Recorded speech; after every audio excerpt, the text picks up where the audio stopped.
একটি সমস্যা তৈরি হয়ে যাচ্ছে। আমরা দুদিন ধৈর্য ধরেছিলাম, আমরা আশা করছিলাম বর্তমান সরকারের সুষ্ঠু সমাধান দিবে, কিন্তু আজকের ঘটনার পরে যখন আমরা দেখলাম পক্ষপাত হচ্ছে, আমরা বসে থাকি নাই। প্রিয় ভাই বন্ধুগণ, আমাদেরকে লক্ষ্য করে উদ্দেশ্য করে বলা হয় ডুয়েট নাকি উচ্চ বড় পলিটেকনিক। কেন আপনাদের কাজ হলে আমাদের গুলো পলিটেকনিক? তাহলে আপনারা জেনে রাখেন আমরা পলিটেকনিক গুলো হিসেবে গর্ববোধ করি। সংগ্রামী ভাই বন্ধুগণ, আমরা লক্ষ্য করছি সামাজিক যোগাযোগ মাধ্যমে একটি মহল বলছে ডুয়েটকে নাকি আইবি মেম্বারশিপ থেকে বাদ দিয়ে দিবে।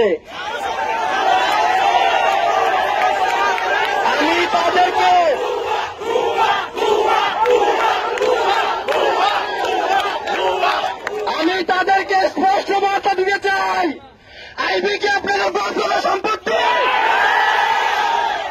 আপনাদের ব্যক্তিগত সম্পত্তি হলে প্রমাণ করেন, দেখবো কত সালে কত চাল।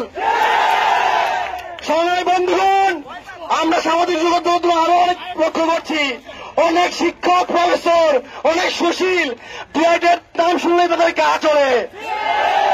আপনাদেরকে স্পষ্ট বার্তা দিতে চাই, আজকের পর থেকে যদি ডুয়েট দিয়ে পলিটেকনিক দিয়ে আপনাদের গা চুলকানি থাকে, আপনাদেরকে নিজ দায়িত্বে মরণ লাগিয়ে দিয়ে আসবো।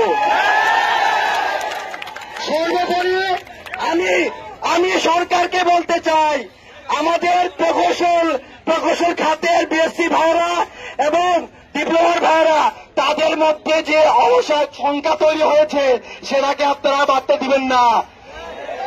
যার যে জায়গা সেখানেই তাকে নিশ্চিত করতে হবে।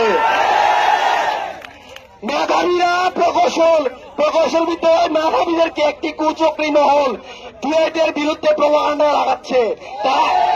তারা বিশ্ববিদ্যালয়ে পরীক্ষার পড়াশোনা করছিল, তাদেরকে জোর করে ধরে মিছিলে আনা হচ্ছে। আমরা এগুলোর প্রত্যেকটা স্পষ্ট জবাব দিব। অতঃপর আমি সকল সংগ্রামী ভাইদের উদ্দেশ্যে বলতে চাই, আপনারা আর থামবেন না। ডুয়েট নিয়ে, পলিটেকনিক নিয়ে, ডিপ্লোমা নিয়ে আর কেন গা চুলকানি আমরা সহ্য করব না। ধন্যবাদ।